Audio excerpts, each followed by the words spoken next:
we're starting to. Go ahead. Say hi, because every week you do the same thing. Hello. See? Hello. And now I'm advertising a new phone. Hey. I was just calling to see how you were feeling. I'm very pale, as the people could see. And Hi, everybody. Welcome to Relationship Rehab. and my sister likes calling every Friday during the show, so I figure I'd put her on the show because I think she wants to be on. Yeah, I guess so. Okay, so you're done, and I'll talk to you later. All right, I'm glad you're feeling better. That's my question. Yeah, I feel okay. We've had some cold. Okay, a little, I'll talk to you later, right. cold kind of thing. Thanks, bye. That's why she's calling to see whether we're all feeling okay. No, that's not why she's calling. She's calling because she calls every week at this time.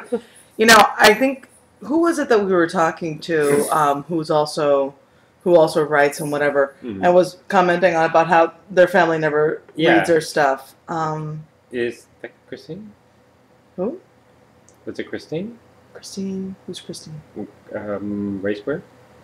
Oh, well, is it Ray Square? Or was it Jenny on the Spot? I don't know, but it's like one of the bloggers, either Ray's Queer or Jenny on the Spot, that their family never reads their stuff, and my family never does. However, like if you talk to like my sister-in-law, she does. Yeah, right. My brother-in-law, I know, does. Yeah. You know, but if they share blood? If they share blood, never. They never read the stuff. And God forbid they ever watch the show. But here we have people that we went to high school with who are watching the show. Yep. So, shall we do the welcomes now? Hello. I swear, we need a... I know. We need a theme song. Yeah. So we need a musician. Actually, we need somebody who just screams all of our stuff and, you know, does the you're on in 3 and all that kind of stuff. Yeah. We do that for the radio show. We're Yeah, really we do. professional for the radio show. This I don't know why. We just kind of do it this way. Yeah, with the beep in the background. Yeah, there's a story in itself. It's, Okay, so today's about questions. yes.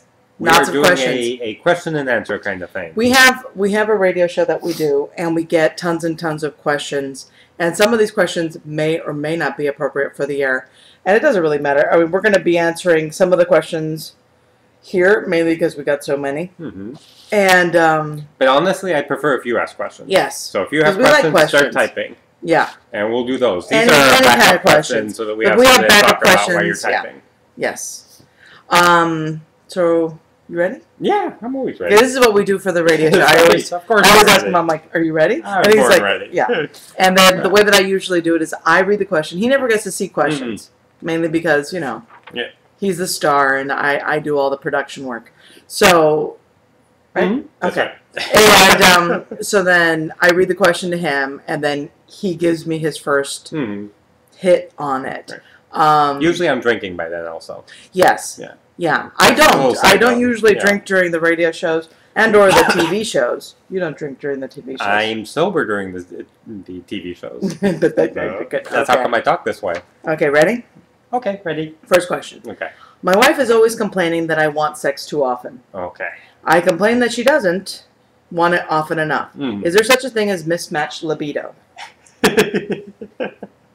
See, I always like those. I like the sex questions because, see, as far as I'm concerned, short of when we get into the whole addiction talk, which we will, and all that kind of stuff, but basically, within healthy relationship, what is too often?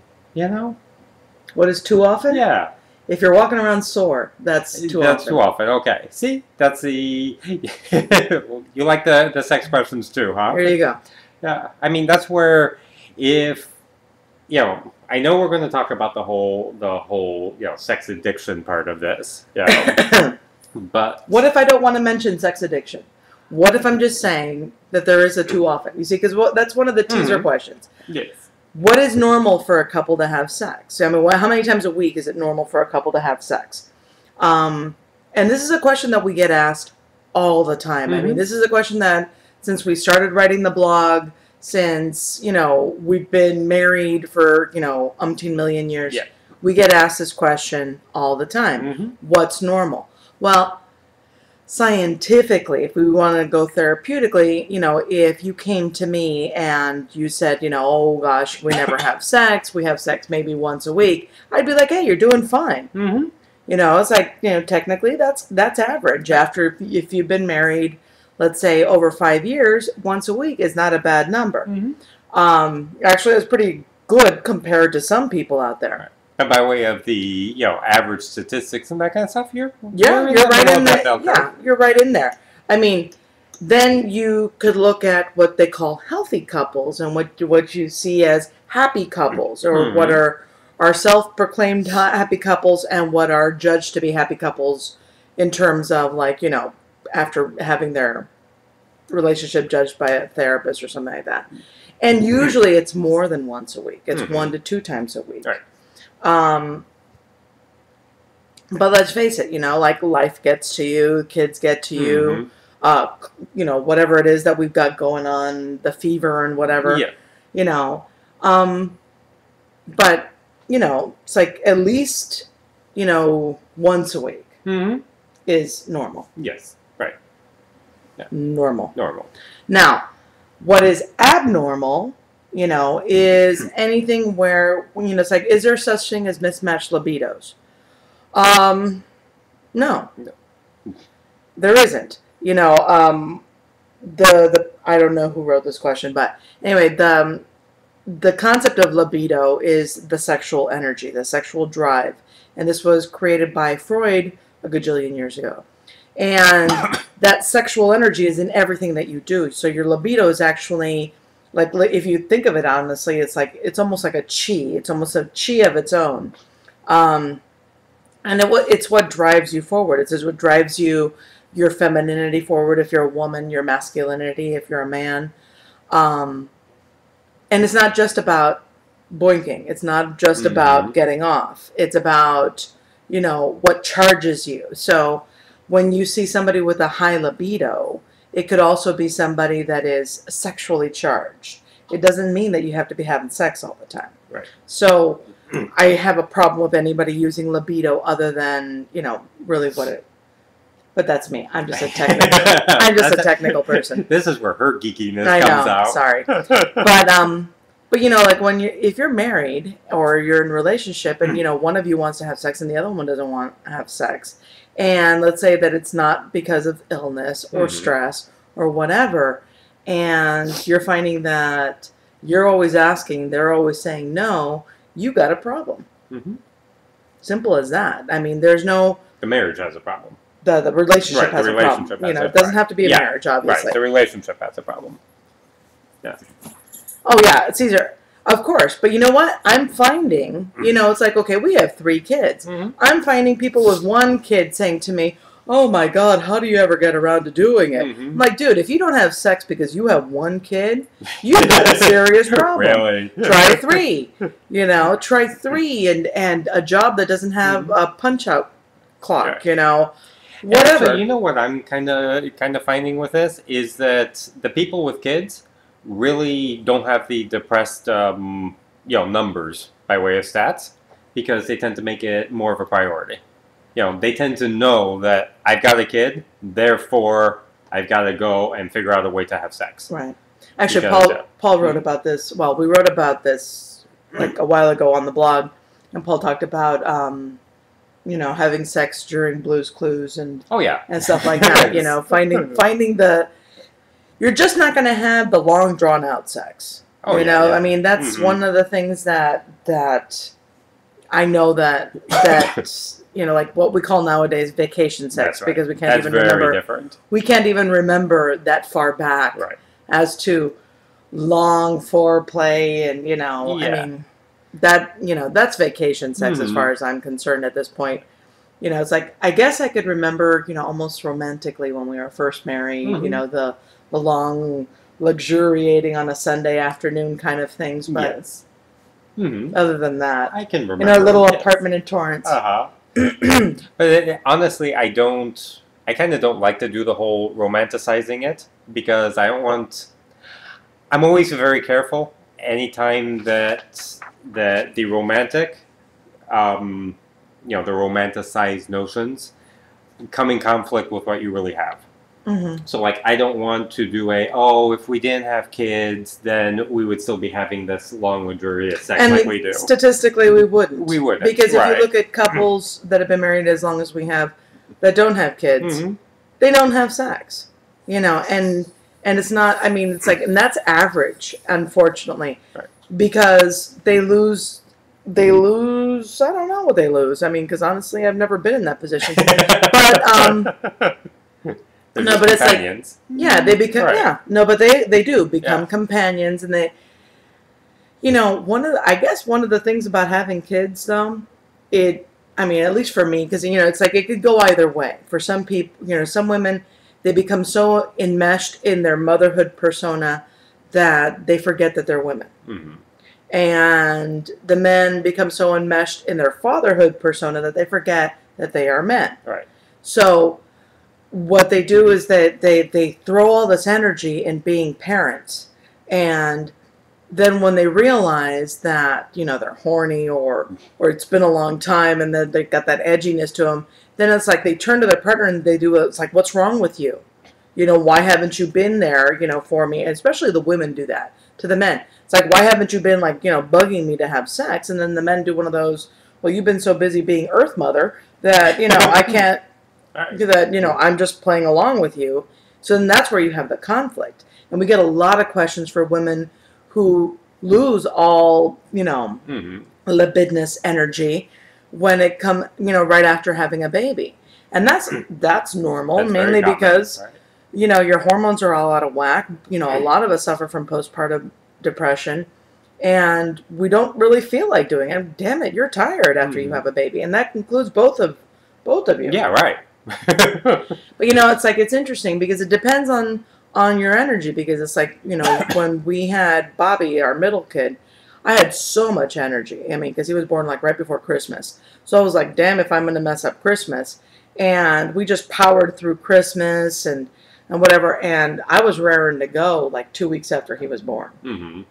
I was fine. Right. 2 weeks after he was born. Whereas with Ricky, and I was a lot older too. Well, not a lot older, but significantly older in that I was already in my 40s when I had Ricky. And I was only in my late 30s when I had Bobby. But where with Ricky, I was physically unable to get down and get funky. But then again, with Ricky, I also had the postpartum stuff. Yeah, you had the postpartum stuff. Plus, we weren't in the habit of doing it. I mean, remember with Ricky's whole pregnancy compared with Bobby's? Oh, yeah, I know. You know, with... And it's a habit. That's the thing. Yeah. Sex is a habit. Mm-hmm. You know? I mean, if you don't make it a habit to have sex at least once a week, you know, then it becomes easier to go without it a week. Mm-hmm. And then you do one of those, God, how long has it been? And you can't even remember how long it's been. It's like, that's sad. Right. I get very sad on when that that front, happens. then, what Caesar's asking, if you have a couple, does it sometimes mean that one who's not having sex, does it mean that one or more are finding another partner? It's like, sometimes. I mean, since you're putting the word sometimes in there, then I have to say yes. But you know, honestly, that doesn't really... Generally, no. No, generally people who are having affairs tend to have sex during their relationships, Mm-hmm. which is weird. Well, they have to hold up appearanrances. I mean, that would... The thing is that because it's a habit. It's because it's a habit. Right. If the more you have sex, the more you have sex. Mm-hmm. You know, think about it like, you know, when you have those good runs, you know, like when you have sex, let's say on a Monday night, then on Tuesday night, if you get to bed early enough, you're doing one of those, you know, that was really nice last night. Mm-hmm. You want to do it again? And you make a habit out of it. Right. And Mm-hmm. I'm sorry. Yeah, you know that Blue's Clues is on at a certain time every day. It makes for a good habit. What? You know, that sounds so bad. We don't have sex during Blue's Clues. No, because he's not that... He's not on that way. Right, yeah. The kids are asleep usually. Mm-hmm. There's that. There's that. Yes. Well, Jeannie's around to... Oh, no, Jeannie... And on weekends, then all bets are off on weekends because Jeannie's home. And that is one of the benefits of having an older child. An older child who's partially deaf. We can basically say, watch the kids and make a lot of noise. And then we move on. That's so bad. There's nothing wrong with that. No. Of course Now, not. one other thing about this, about the whole sex thing, is, in my opinion, the definition of sex. Because, like with this question. Let me just pull him aside and explain what sex is to him. Hold on 1 second. Oh, that's funny. That's funny. A lot of people. That's from the guy who had liquid latex on him the other day. It was kind of fun. That was me. fun. It was Once we got past the smell. Yeah, it was interesting. But that's some people have this notion that sex has to be this long, drawn out. If we're not together for an hour and a half doing this, then it's not sex. Right. Okay. And if you're not It's doing not right, 20 minutes of foreplay as Masters and Johnson recommended, you're not really doing it right. Yeah. Now, most of us with kids know that. And if she's not putting a teddy on, or dude, come on now. It's like most of us with kids know that ain't gonna happen. You've got what, 15 minutes max between commercials? Again with the TV thing. Listen, first of all, we don't even have a TV in our bedroom. No. See, that's a big one. That's a big one right there. By way of habit. By way of habit, get the TV out of your bedroom.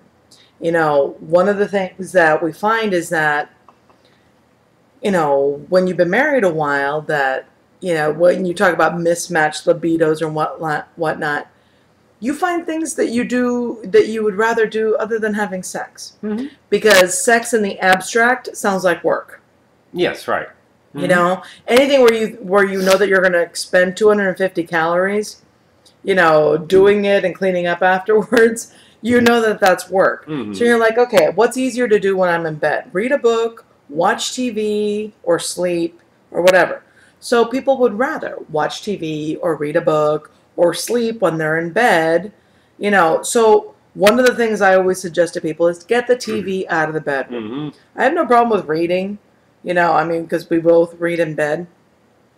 But if I'm presented with sex or reading in bed, I would rather have sex. Yeah, me too. Yeah, it would have to be a really good book to be better than sex. Yeah. All right. I can't. You mean I'm not better even than the best book? I can't think of any so far. There you go. All right.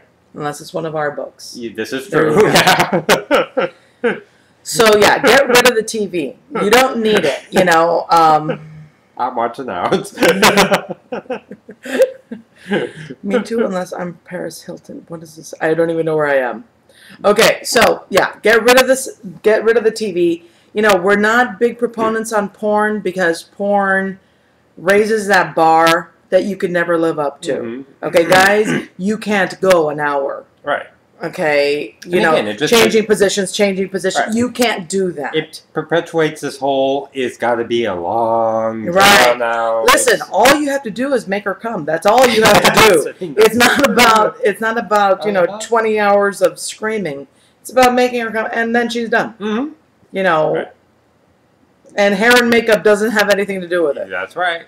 Mm-hmm. So no porn, no nothing, no TV in the bedroom. Just get down to it and do it. And for this couple that, whatever, go to a therapist because that is a big issue. Listen, when two people in a relationship are having a problem with sex, that is the number one symptom of a deeper problem. That's actually the reason why I started out with, why wouldn't you want to? Right. Not because there's, obviously we know the statistics and the bell curves and that kind of stuff. Sex is fun.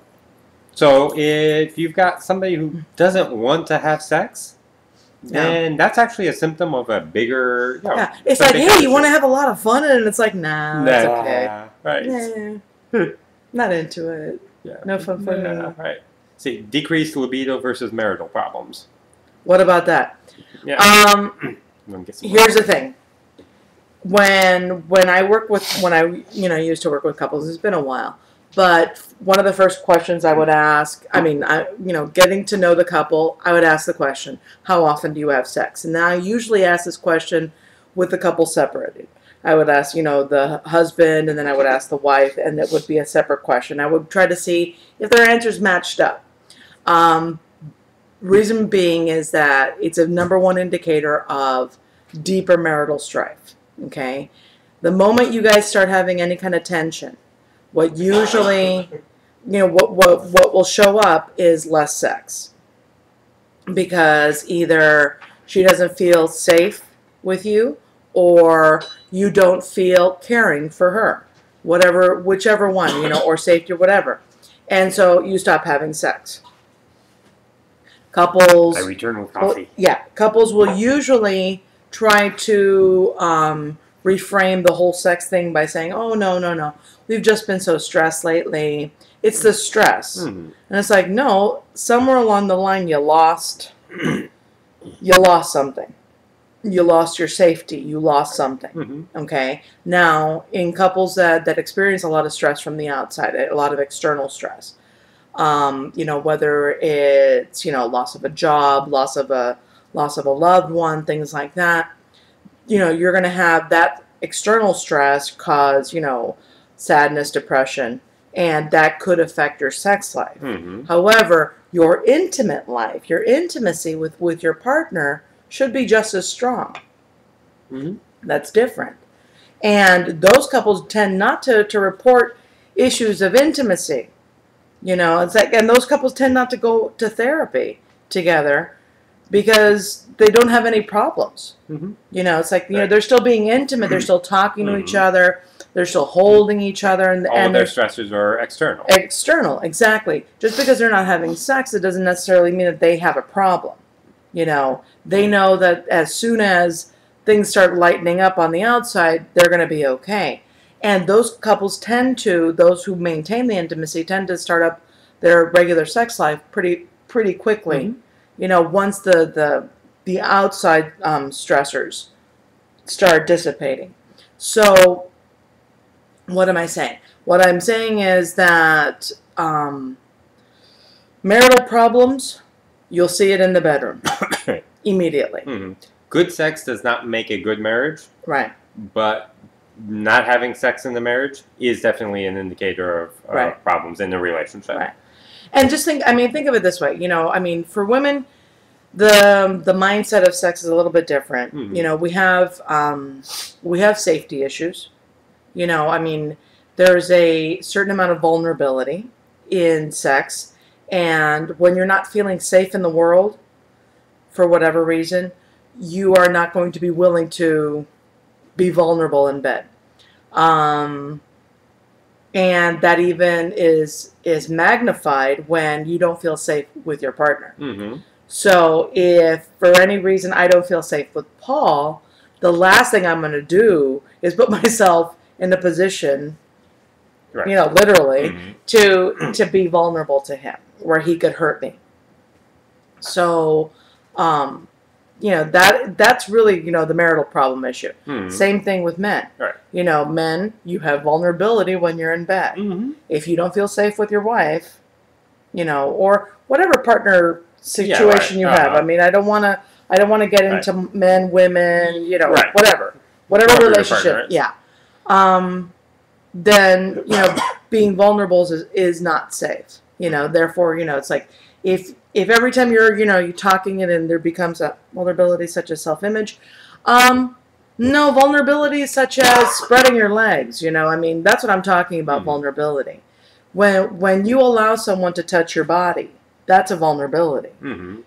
Just allowing, for women to allow a man to enter their body, that's vulnerability. See, if we're talking self-image, that's one of the things I wanted to point out, is decreased libido. You need to define that a bit, because decreased libido, if I'm going to compare me at 45 to me at 17, well, yeah, my libido has significantly decreased, and my toes have gotten farther away from my body, and I can't drink the way I used to either. Okay, there's a lot of things I cannot do now that I could do, at 17, 18. Yeah, I'm turning pink.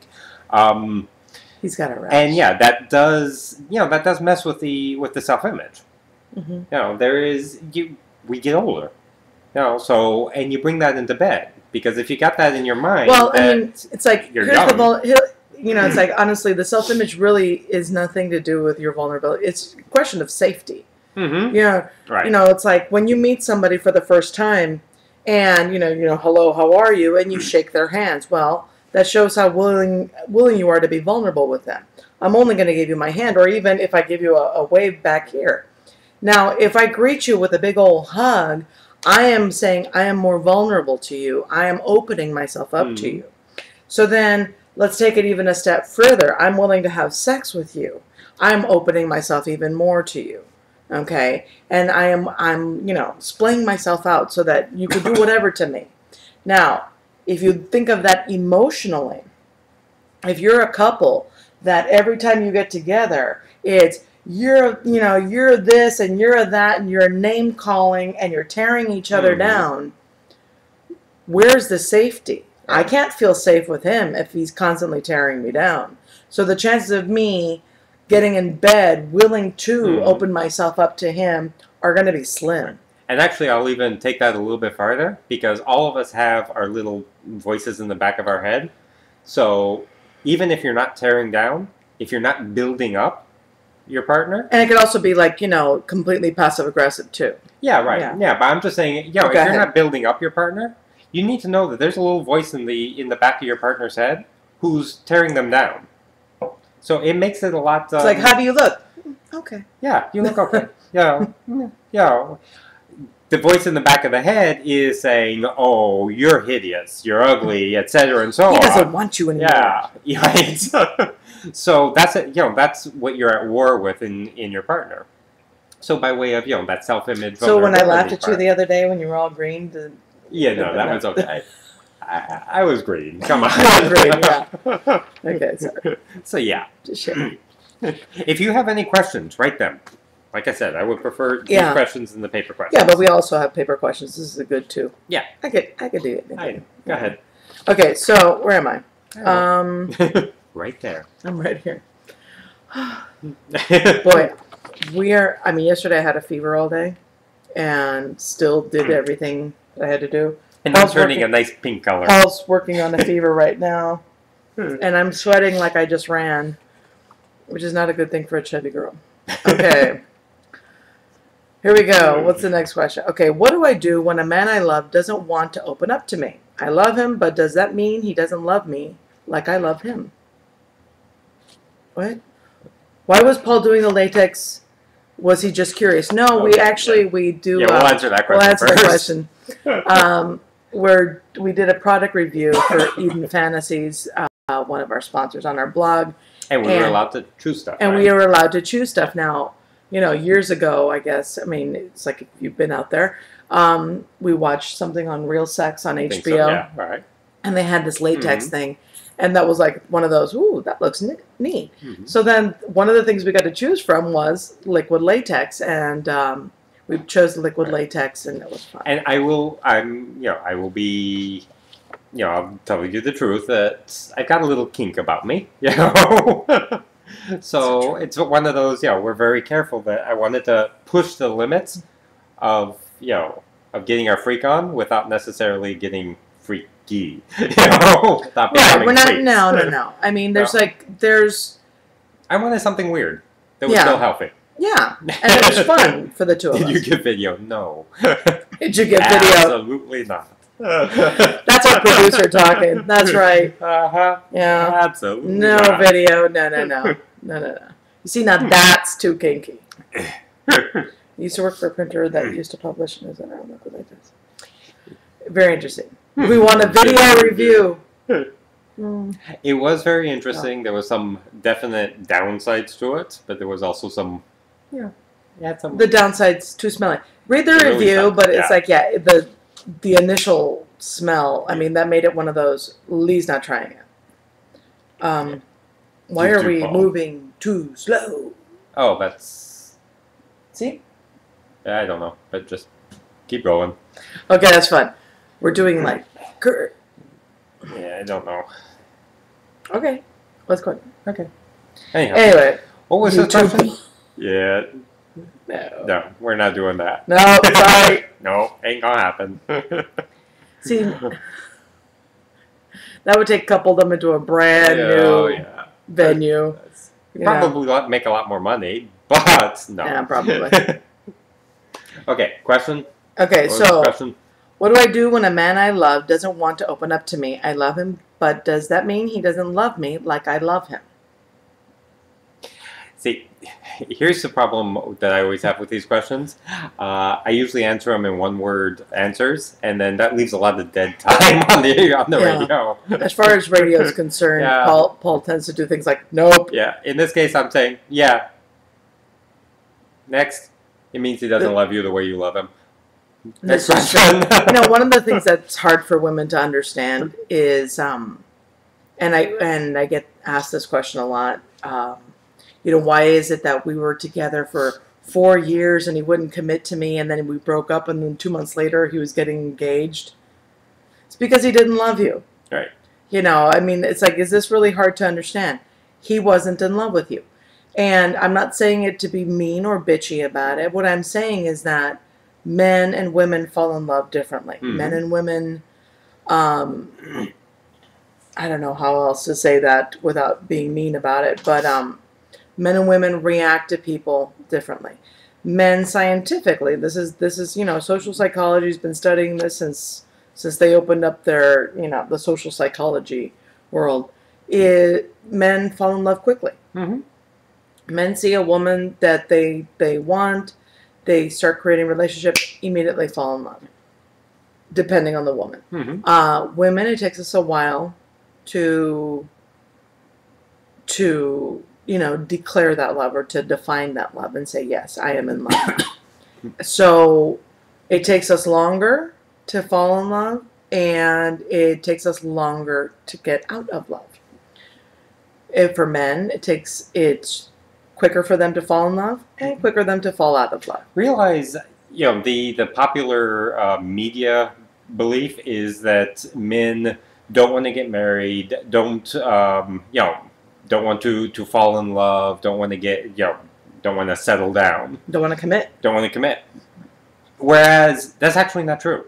Statistically speaking, the National Marriage Project, they did studies looking at the last 40 years of marriage attitudes.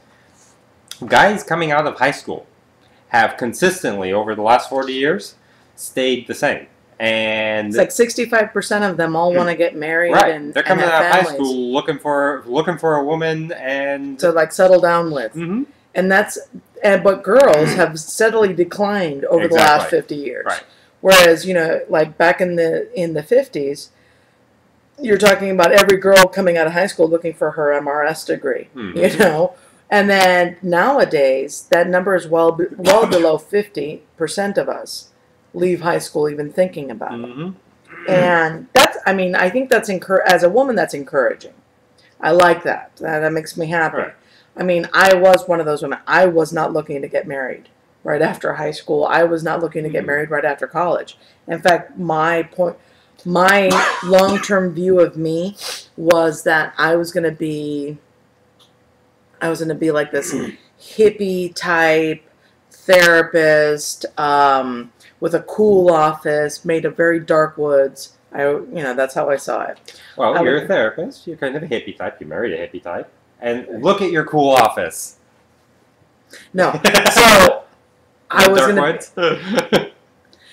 gonna be that therapist, and I would take a lover every now and then and jet off to Europe, and then maybe in my 40s settle down and get married. I never thought of having kids. That was really, when I was in college, that was like full blown.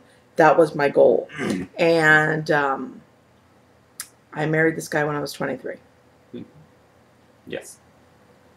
I didn't expect it. I didn't see that as even in my life plan. So, And actually, Caesar, money is not a factor in this. Yeah. They basically, all the numbers that we're quoting, even pulling money out of it, doesn't change things. Right. Yeah, money has not been a factor in the change.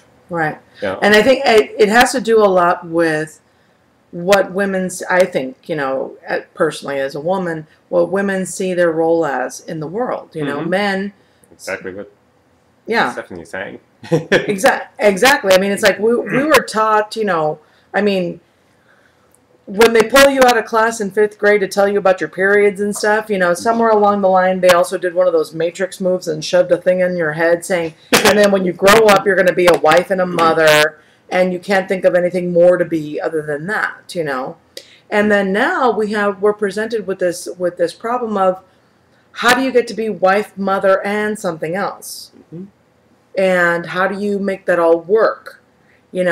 So then now what we have is, and now I'm going to get all political and shit, but now what you have is the working moms fighting with the stay-at-home moms. Mm-hmm. And actually, no, it's more the stay-at-home moms fighting with the working moms. And I like to look at it from that point of view because I identify more with a working mom. And that's just me. Mm-hmm. Because it's like, well, you can't be a real mom unless you stay home with your kids and coddle the hell out of them and, kiss every boo-boo they get and watch them walk and do all that other crap. And the working moms, of course, feel completely torn because it's like, okay, I'd love to be there for that, but at the same time, I got to work, I got to make money, mm-hmm. and at the same time, working creates value in my life too. Right. So why do I have to separate the two things? There's a lot of women out there, and I would mention one, but I'm not going to mention her, mainly because I know that Cougar Mommy's, she's, she knows Cougar Mommy, and I don't want to, start shit with her because she could start shit. In fact, when I worked for Pounds. Okay, Jessica Gottlieb. Going out there, speaking up for the stay-at-home mom, and saying that if you really want your kid to blah blah blah, then you should stay home and blah blah blah. You want to know something, Jessica Gottlieb? You work, so don't talk so much shit.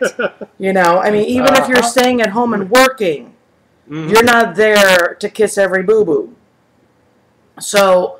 I really have a hard time with that. And I'm one of those people that, I support whatever choice you make. Mm-hmm. It's like I respect your right to choose. I respect your right to do whatever you want with your life. But by the same token, I expect you to respect my choices. And I respect everybody's choice. So you don't like what I do with my life, fuck off and don't talk about me. That's pretty much where I draw my line. And I'm a very opinionated person, obviously. But I am not going to say things about women who choose to stay home and just, dedicate their lives to making macaroni pictures and crap like that. I'm not going to make a decision. I'm just not going to do that. No, yes. Can also be cultural. Latin mothers sometimes seem to... Listen, my mom is a Latin mommy, okay? Mm-hmm. I'm Cuban. My mother worked. My mother worked her ass off. I was 2 weeks old when my parents opened up their factory in Los Angeles. Mm-hmm. I was raised inside that factory. In point of fact, I think that probably my first steps took place inside a factory, okay? So I was raised with this idea that you could have both, mm-hmm. that you could have your kids with you and be working. And I've always done that. I mean, my family's never been, sometimes to the detriment of the family, outside of my work. Mm-hmm. So, and it's interesting because I think that's where men come into play on this part of the relationship. Because, in the 50s, the men found their value by working. They didn't find value in being a dad. Right. It was a good thing, But then that's where you get the bullshit of wait till your father gets home. So the dad only came in as authoritarian, as disciplinarian. Mm-hmm. Now dads are expected to be very different, and you're supposed to be hands-on, and you're supposed to be wanting to, and we're finding wipe little rainbow's nose and crap like that. But the thing is, we're finding that it's nice. We are finding value in being nurturing as a dad. But it's a choice again, Some of us are made for different things, I never thought that I would be the nose wiping mommy. But yeah, I can be that. But then there's other women, that are really good at baking the cupcakes and other crap like that. Mhm. Fantastic. And some men are great at that. Mhm. Like, when you come to the realization that, okay, you're better at this. See, that's where relationship comes in. Yeah. This is where we go back to what coupledom's all about. Mhm. You look at what you're good at, It's Right. like, what are we good at? I am not good with bedtime. Okay? I don't do bedtime. That's Paul's work. I'm good at time. Paul does bedtime. Yeah. Why? Because I'm too much of a wussy when it comes to bedtime. And that's hard to believe that I'm a wussy at all. But bedtime for me, because I'm an insomniac, I kind of figure my kids will be too. And I think they are. Right? And they are. Yes. So I don't That's no have excuse for me. I don't have that, no, get in bed kind of thing, because I just, I don't have that Mhm. same discipline with me. So he has to do that. This is the man who could fall asleep on a dime. Right. So, so he takes care of that. Whereas I'm better at organizing. Mhm. I'm better at, okay, we're going to be doing this, and this. Paul's along for the ride half the time of his life. No, if it wasn't for Lee, our kids would never see a doctor. No, that's true. Mainly because I just. And Paul does not forget. believe. No, but also he doesn't believe in doctors at all. So Yeah, it's like this is a different it's thing, like, right. I'm gonna take the kids into the doctor or whatever. Why? Because Nothing's whatever. bleeding on them. What? Yeah, unless they need stitches, and even then he's like going, "I have glue." Mm-hmm. Yeah. Staples. Staples.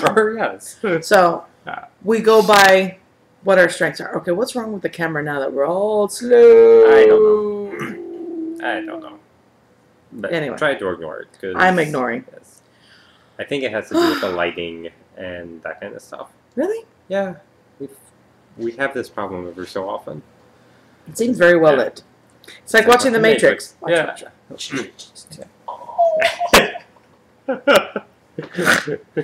Okay. Not sure. Yeah, me either. I'll look at it this week and figure something out, but I don't know. anyhow. I'm sweating up a storm. I am too. So, we're Okay. actually answering a question, though. Okay. Does he So- not love you? No. No, he doesn't love you, He doesn't love right. you. It's like people, when it comes to sharing things, Mm-hmm. here's my 2 cents on that. There are people who like to walk around this world as if they're this big mystery. And there are people out there that really get off on their own mystery and Oh, enigma in life. Yes. Like, if you only knew Mm-hmm. this stuff about me, you could never love me because Right. You'd I'm be horrified. You'd be horrified, and you'd be this. Listen, I'm a therapist that worked with addictions for so many years. I worked with sex addicts. I worked with pedophiles. I worked with drug addicts. Mm. Most of them were some sort of sex worker at some point. Mm-hmm. My brother-in-law is exactly like that. Yeah. You know what? I hate people like that. And I say that that to me is the most annoying thing, because you want to know something? I have heard stories that will make your toes curl. Mm-hmm. I have heard stories that made my hair curl. I heard stories that it would take me, I would literally come home from work and I would have to decompress for an hour. I couldn't talk to anybody for an hour just to get the images and shit out of my mind. Okay, literally. And so when people say things like, oh, I'm just a regular person, and they don't share anything about themselves, I basically just, as we say in my country, le pongo la cruz, and then I walk on. So I put a little cross on them, and I walk on. Why? Because those people are energy sucks. Those people are there to suck you into this enigma they like to call their life, and because they want you to ask. they want you to know. They want you to beg. Yeah, right. Okay, and they're still not going to tell you. No, they'll feed you little pieces. Because that story, that thing that makes them so weird or whatever, that's the only thing they got going for them. Right. So I say move on. Mm-hmm. Don't try. Don't ask. Definitely feeds their ego. It feeds their ego, and it's actually just feeds gross. what they consider to be them. Right. This is their identity. Right. Their identity is enigma. If they told you everything, then they'd have nothing. They'd have nothing. Yeah. But you know what? They're also the same people that, wonder why they're alone. Yeah. They wonder why they're alone. They're alone because you've pushed everybody away. Mm-hmm.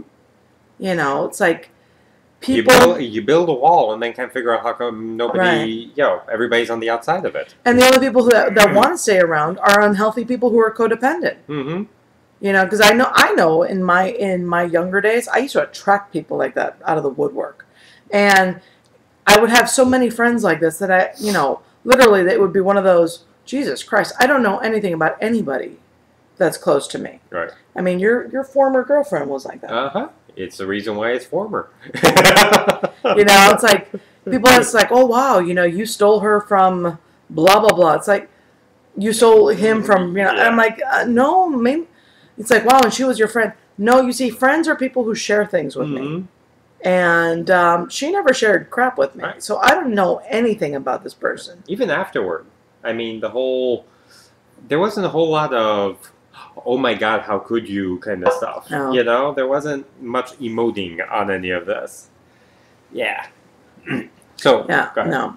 So, if you find that you're in a relationship with somebody and they don't share with you, move on. That's right.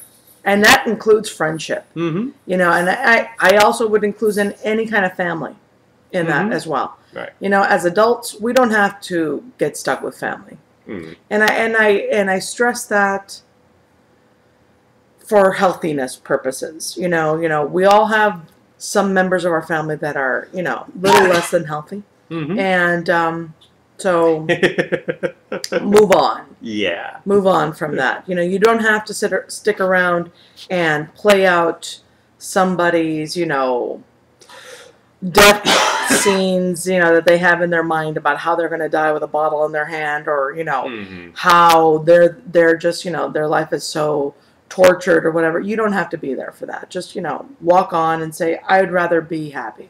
Yeah. I don't want to be part of that. Absolutely. Yep. I've cut out many people from my family for that reason. Yeah, I don't do that. I don't do that well.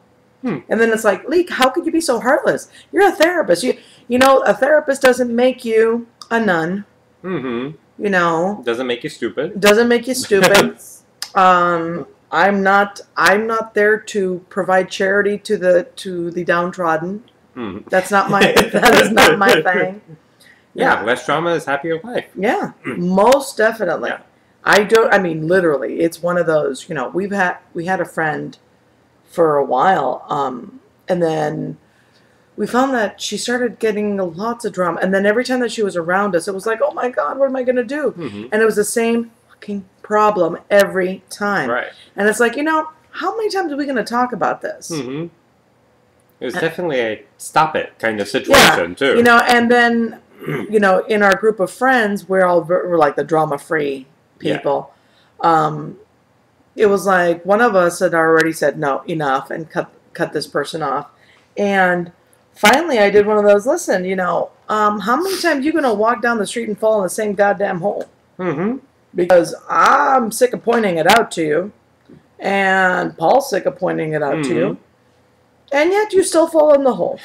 And so wonder, why did it get so dark? Yes, right. So, thank you. Who are you? You work on your taxes. Oh, I'm sorry. You work on your taxes. Oh, you're the Gab Gals. Which one are you? Oh, she's saying hey, Ned. Yeah, I know, but which Gab Gal are you? Because I was gonna watch your show, but I was so sick last night. Taxes could be a problem with marriage. Listen. Not when you have your tax man in the house. I make him do everything. Yeah, I'll do my own. I just sit there and go, how's it going? And then that's why I got an MBA, so that I could do my own taxes. Exactly. Might not have been the best between idea. the two of us, we could pretty much do everything. That's our job. Yes. Yeah. We've made it a point that we know everything between the two of us. Seriously. I handle all mortgages. I can handle all mortgage and or title things for the house. Oof. Oh, that's true. You're getting close. Mm-hmm. Nah, procrastinating is when you're doing your taxes like the On day that they're due. Right. But just finished. Yay for you. Oh, yeah, you're good. Yeah, you're fine. You're good. Good Lord, you've got 2 weeks. Yeah. Yeah, when Anyway, I was when gonna you're watch a show, but I had a fever last night, and I couldn't even keep my eyes open. What'd you guys do last night, by the way? Please tune in sometime. I will.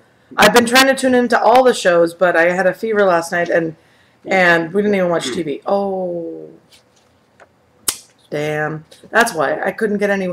That was the thing. It was like, have a glass of wine. I could barely have a glass of water last night. She was sick. Yeah, thick. Okay. I will. But I'll see you next week. Yeah. Unless we're in the Keys.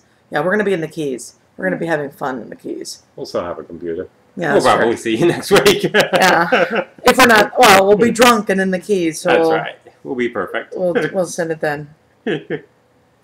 Okay. Do we have So where a am I? question? Or Yes, we're- okay. or same question? Here we go. Do you tell the truth about how many sexual partners you have had with your new partner? No. No.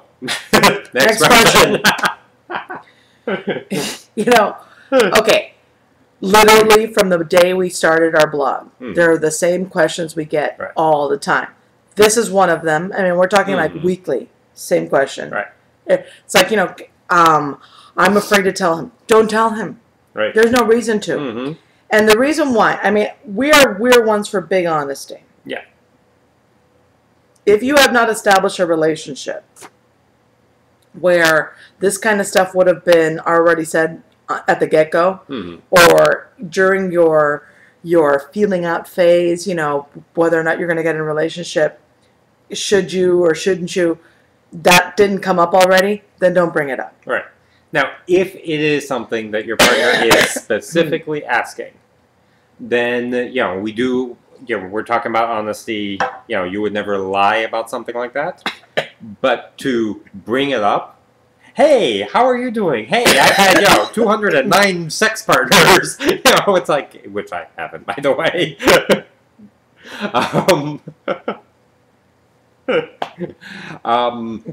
It's like, if they are not asking for a specific number, and especially like, we know certain women who could play this game really well. Right, they have a pretty good count. I don't think that sitting there doing the quick, let me use your head. Yeah, right. We'll tally feet and that kind of stuff. Calculator. No. You can be honest without necessarily getting into it such that it's a big deal. Right. Like, Much like you shouldn't be rehashing the same crap with old lovers that you do in new relationships. I think a lot of this has to do with boundaries. It has a lot has to do with healing old wounds and not making the same mistake over and over and over again. So, it's like, get clear, I mean, between relationships, go and get clear. Get a little tune-up. Go to therapy. Find out why you keep screwing things up. Right. Why are you picking the wrong people to hook up with? Why are you hooking up with people? Yeah, that's right. I mean, there's a good question. First of all, I hate that word, hooking up. Yeah. That it makes us sound like some sort of animal. Like some sort of fish, and then the two carps hook up. It's so nasty, We go from everything has to be about making love, and then then there's the splacking and all the other one, and then there's hooking up. Hooking up, right? I don't like. That's what dogs do. That's what dogs do. Yeah. And then they have that confused look. Of, what the hell happened to me? Yes, and then you get a good hose down. So don't do those things. It just drives me nuts that this whole idea of becoming liberated as women has made us lose that. There is something to be said, okay, about not having sex.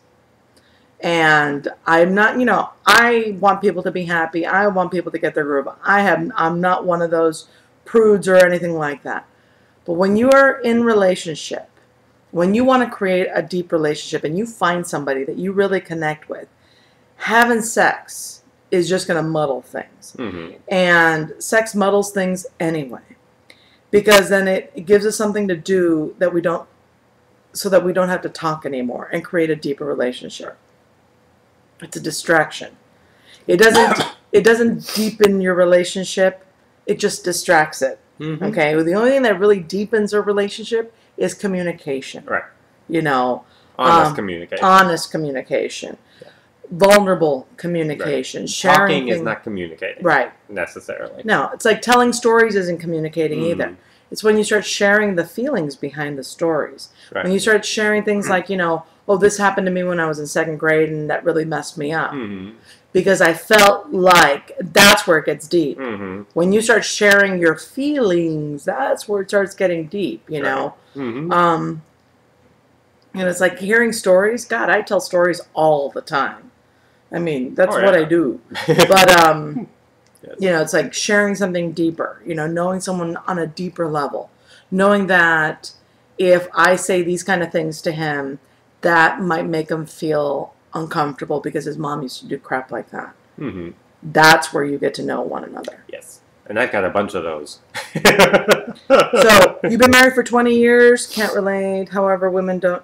Hey, I've been married 21 years, but all my friends have been married. I mean, haven't been married. Right. All of our friends are single. Yeah. Well, most of our friends are single. Yeah. And Don't know why that is. That's no, it's like, I think we have a healthy balance at this point. One of them's been in a relationship for, it's a balance. Yeah. It's a balance, yeah. Okay. But, you know, it's like just the hookup and the breakup and the, you know, being around groups of people. God, it just drives me crazy. So, take on one night stands? Take on one night stands. No. Yeah. One night stands really, you know, and if I'm gonna get a little metaphysical on you, I think it just strips the soul. You know, that kind of vulnerability with someone you just met, you know, I think it does strip your soul. You almost have to disconnect to be able to do that kind of thing. And for that, you know, if all you want to do is get off, go take care of yourself. Yeah, my question is, for what purpose? Yeah. You know, it's like, oh my God, I really need to, you know, that right. when I'm talking to people and then you get I really need to get laid. Well, you know, unless you're married or you're in a relationship with someone, that's great and all that's good. If you're going out there just to get laid, then you're no better than a really cheap hooker. God, that really sounded bad, didn't it? Yeah, wow. The idea is, you know, remaining in integrity. You know, it's like when you go and you share something, and this is with guys too. Yeah. You really strip a piece of your soul out there. You know, it's like, you know, all I'm doing is, you know, dropping my load and moving on. You're a truck driver. You know, that's all you are. Yeah, I mean, I would. What is? There's no intimacy there. Right. Let me just let's you know, change the language. There is absolutely no intimacy there. Right. You know, you're not creating a relationship there. All you're doing is exchanging bodily fluids and getting off. Period. Right. Because that's so what is the purpose? If it's because you're backed up, then that's what masturbating is for. Just do it. If you're trying to prove that you can woo somebody, well, now you're just talking about your own issues. Okay? Yes, Caesar. Yes, you do become soulless. Let me see. We work. Let's see. We've got a few minutes. Yeah. We work with you know, when you work in the psychology realm, you can't do that without at some point dealing with spirituality, because it's right there. Yeah. You know, mind, body, soul, all right there. And you find that some people feel like disconnected. That disconnect is where you almost have like an out-of-body kind of situation. When you go into shock, which we do a lot, you almost disconnect from your body, okay? And we do that to protect ourselves emotionally. Like when you find out somebody died, you know, you immediately get that cold feeling. Right. You feel like someone sucked the air out of you. All of those kind of feelings are also found when people talk about having out-of-body experiences where they disconnect from their soul. Okay?